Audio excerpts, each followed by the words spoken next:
नमस्कार दोस्तों।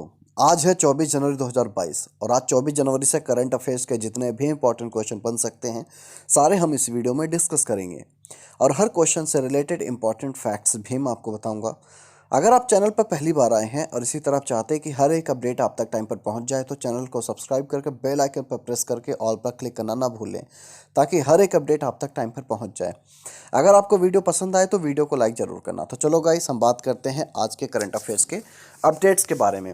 तो हमारा आज का पहला जो अपडेट्स है, एम्स ने कोविड-19 से पीड़ित बच्चों पर अध्ययन किया है। क्या अध्ययन किया है?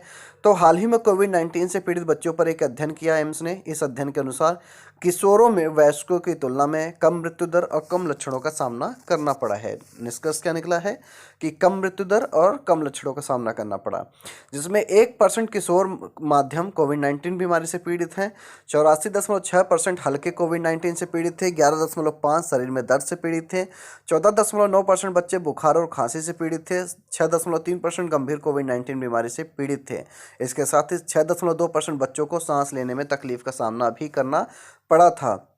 इस अध्ययन में यह भी कहा गया है कि दूसरी लहर के दौरान 50.7% वयस्कों को सांस लेने में तकलीफ हुई, 7.3% बच्चों को ऑक्सीजन सपोर्ट की जरूरत थी, 2% को इनवेसिव वेंटिलेशन की आवश्यकता थी, 2.8% नॉन इनवेसिव वेंटिलेशन की जरूरत थी, 1% बच्चों को स्टेरॉइड की दवा दी गई थी और 16.9% बच्चों को रेमडेसिविर दी गई थी। तो इस अध्ययन से ये निष्कर्ष निकला है। अगला जो क्वेश्चन है, अगला जो पॉइंट है, दिल्ली स्ट्रीट स्क्रैपिंग प्रोजेक्ट क्या है? अगर एग्जाम में क्वेश्चन आता है, ये दो तरीके से क्वेश्चन आ सकता है कि दिल्ली स्ट्रीट स्क्रैपिंग क्या है या फिर स्ट्रीट स्क्रैपिंग प्रोजेक्ट क्या है, तो आप जवाब दे सकते हो। तो इसके बारे में बात करते हैं। तो दिल्ली में एक दिन में औसतन 500 सड़क हादसों में होती है। इसका मुख्य कारण पूरे शहर में सड़क की अनियमित चौड़ाई है। साथ ही कुछ स्थानों पर सड़क के किनारे के अतिरिक्त स्थानों का उपयोग ठीक से नहीं किया जाता। अगर आप दिल्ली में रहे हो या दिल्ली में कभी आए हो तो आपको ये बात बखूबी पता होगा। चलिए अगले पॉइंट की ओर चलते हैं। इस परियोजना के तहत देश की राजधानी में सड़कों और यूरोपीय मानकों यानी 30 मीटर या उससे अधिक के लिए पुनर्विकास किया जाएगा। साथ ही इस परियोजना पैदल चलने वालों के लिए सड़क को सुरक्षित बनाएगी। अगला जो पॉइंट है, यह परियोजना पारगमन वाहनों, साइकिल चालकों और पैदल चालकों वालों के लिए सड़कों को संतुलित बनाएगी। कभी कभी आपने देखा होगा कि रेड लाइट क्रॉस करने के लिए प्रॉपर जगह नहीं होती, प्रॉपर स्पेस नहीं होता, तो लोग इस तरह एक दूसरे को इधर उधर कट करके जाते हैं।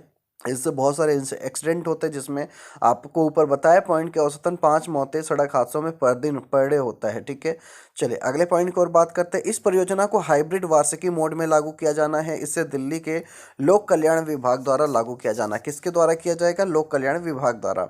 इसका अलावा जो पॉइंट है, यह परियोजना पैदल चलने वालों के लिए भी उपयुक्त जगह प्रदान करेगी। तो ये रिजल्ट रहा है। चलिए अब अगले पॉइंट को चलते हैं। दिल्ली ने one stop e vehicle website launch की है। दिल्ली ने one stop e vehicle website launch की है। क्या इस वेबसाइट की क्या खासियत है? दिल्ली सरकार ने हाल ही में इलेक्ट्रिक वाहनों को बढ़ावा देने के लिए वन स्टॉप वेबसाइट लॉन्च की है। यह वेबसाइट चार्जिंग इंफ्रास्ट्रक्चर और संभावित ईवी, जो कि इलेक्ट्रिकल व्हीकल इसका फुल फॉर्म है, उपभोक्ताओं को बढ़ाने के बारे में जानकारी प्रदान करती है। अगला जो पॉइंट है, यह इलेक्ट्रिक वाहन खरीदारों और निर्माताओं के लिए एक प्रमुख सूचना संसाधन के रूप में कार्य करती है। अगला जो पॉइंट है, यह वेबसाइट राजधानी में सार्वजनिक चार्जिंग स्टेशनों के बारे में भी जानकारी प्रदान करती है। दिल्ली ने अब तक 377 चार्जिंग पॉइंट लगाए हैं। वे 170 स्थानों पर फैले हुए हैं। कितने चार्जिंग पॉइंट लगे हैं अभी तक? 377।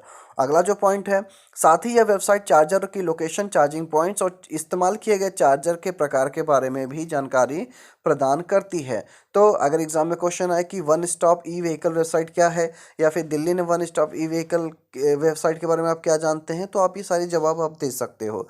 तो अगले बात करते हैं अन्य करंट अफेयर्स के बारे में कि आज के क्या क्या करंट अफेयर्स अपडेट के बारे में। तो पहला जो पॉइंट है, गृह मंत्री अमित शाह ने जम्मू में देश का पहला जिला सुशासन सूचकांक वर्चुअल जारी किया है। अगला जो पॉइंट है, भारत और अमेरिका के विशेषज्ञों ने प्रौद्योगिकी के नेतृत्व वाले कार्बन कैप्चर एवं यूटिलाइजेशन सॉल्यूशन के माध्यम से जलवायु परिवर्तन से निपटने की चुनौतियों और अवसरों पर चर्चा की है। अगला जो पॉइंट है, हरियाणा और हिमाचल प्रदेश सरकारें सरस्वती नदी को पुनर्जीवित करने का योजना बना रही हैं। अगला जो पॉइंट है, सरकार देश में सटीक खेती के लिए कृषि में ड्रोन के उपयोग को बढ़ावा देगी। अगला जो पॉइंट है, भारत के पूर्व फुटबॉलर और कोच सुभाष भौमिक का 72 साल की उम्र में कोलकाता में निधन हो गया। 1970 के एशियाई खेलों में कांस्य पदक भी जीता था उन्होंने। तो ये रहे करंट अफेयर्स के बारे में, आज के अपडेट्स के बारे में। अब हम बात करेंगे 24 जनवरी की महत्वपूर्ण घटनाओं के बारे में कि क्या क्या महत्वपूर्ण घटनाएं घटी थी आज के दिन। तो पहला जो पॉइंट है, भारत के कोलकाता शहर में 1857 में यूनिवर्सिटी ऑफ कोलकाता की स्थापना की गई थी। एग्जाम में बहुत बार क्वेश्चन पूछा जा चुका है कि यूनिवर्सिटी ऑफ कोलकाता की स्थापना कब की गई थी, तो आप सही जवाब दे सकते हो 24 जनवरी 1857 को। ओके, अगले पॉइंट की बात करते हैं। 1859 में 230 मीटर गहराई तक तेल के लिए खोदे गए कुएं से पहली बार तेल निकला। यानी पहली बार तेल कब निकाला गया था 24 जनवरी 1859 को। कितने मीटर तक गहराई तक खोदा गया था? 230 मीटर तक। अगला जो पॉइंट है, बुखारेस्ट को 1862 में रोमानिया की राजधानी बनाया गया। यानी कि बुखारेस्ट रोमानिया की राजधानी कब बनाया गया था? 24 जनवरी 1862 को, आज ही के दिन बनाया गया था। अगला जो पॉइंट है, 1936 को एल्बर्ट सेरुवेट फ्रांस के प्रधानमंत्री बने थे। यानी एल्बर्ट सेरुवेट फ्रांस के प्रधानमंत्री कब बने थे? 24 जनवरी 1936 को बने थे। अगला जो पॉइंट है, संविधान सभा ने 1950 में राजेंद्र प्रसाद को देश का पहला राष्ट्रपति चुना। ये एग्जाम में बहुत बार क्वेश्चन आ चुका है कि राजेंद्र प्रसाद को देश का पहला राष्ट्रपति कौन था? राजेंद्र प्रसाद। ये तो बचपन से हम पढ़ते आ रहे हैं, लेकिन कब बनाया गया था ये एग्जाम में क्वेश्चन आया हुआ है। तो आप सही जवाब दे सकते हो 24 जनवरी 1950 को। कब? 24 जनवरी 1950 को। अगले पॉइंट की ओर बात करते हैं। तो बेसिकली अगर एग्जाम में क्वेश्चन आता है या फिर आ भी गया है, आ भी चुका है, तो इस पॉइंट को आप नोट कर लो कि जन गण मन को भारत के राष्ट्रगान का दर्जा कब मिला था? तो सही जवाब होगा 1950 को। कब? 24 जनवरी 1950 को। अगला जो पॉइंट है, प्रेम माथुर 1951 में भारत की पहली महिला कमर्शियल पायलट बनी। कब बनी थी? 1951 में। अगला जो पॉइंट है, बम्बई में पहले अंतर्राष्ट्रीय फिल्म महोत्सव का आयोजन 1952 में हुआ। अगला जो पॉइंट है, नेवादा में परमाणु परीक्षण अमेरिका ने 1979 में किया। कब किया था? 1979 यानी 1989 में किया था, आज ही के दिन 24 जनवरी को।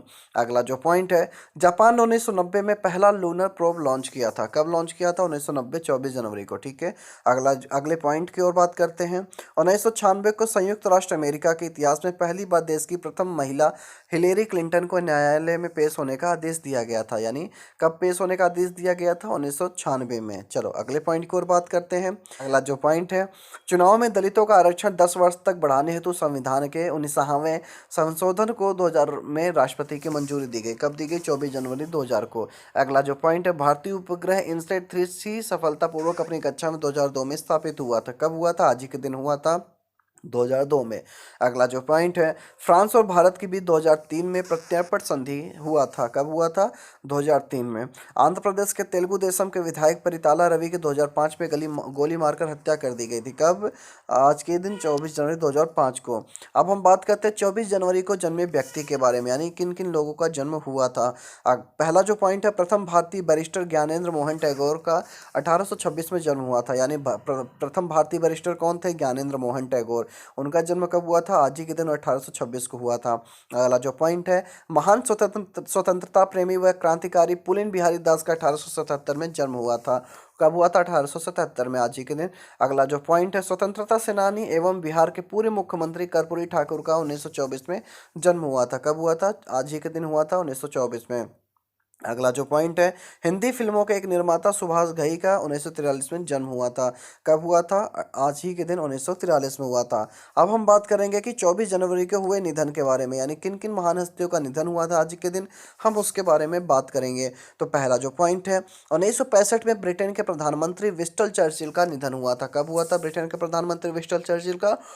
24 जनवरी 1965 को। अगला जो पॉइंट है, 1966 में प्रसिद्ध भारतीय वैज्ञानिक तथा देश के परमाणु कार्यक्रम के जनक होमी जहांगीर भाभा का निधन हुआ था। यानी आज ही के दिन होमी जहांगीर भाभा का निधन हुआ था, 24 जनवरी 1966 को। इस पॉइंट को आप नोट कर लीजिए। अगला जो पॉइंट है, 2011 में भारत रत्न से सम्मानित भारत के प्रसिद्ध शास्त्रीय गायक पंडित भीमसेन जोशी जी का निधन हुआ था। कब हुआ था? 2011 में, आज ही के दिन। अगला जो पॉइंट है, 1958 में प्रसिद्ध साहित्यकार चंद्रवली पांडे का निधन हुआ था। कब हुआ था? आज ही के दिन हुआ था। तो दोस्तों, ये रहा आज के करंट अफेयर्स के बारे में, आज के इंपॉर्टेंट डेट्स के बारे में, डेथ के बारे में, ऐतिहासिक घटनाओं के बारे में। उम्मीद करता हूँ कि आपको कुछ न कुछ नया सीखने को जरूर मिला होगा। अगर आपको इस वीडियो पसंद आया तो वीडियो को लाइक जरूर करें, और अगर आपके मन में कुछ डाउट है तो कमेंट सेक्शन में हमें जरूर बताएं। आज के लिए इतना काफ़ी है। कल मिलेंगे एक नए उत्साह के साथ, एक नए ट्रिक्स के साथ, एक नई तरीके की टेक्नोलॉजी के साथ। तब तक के लिए जय हिंद, जय भारत।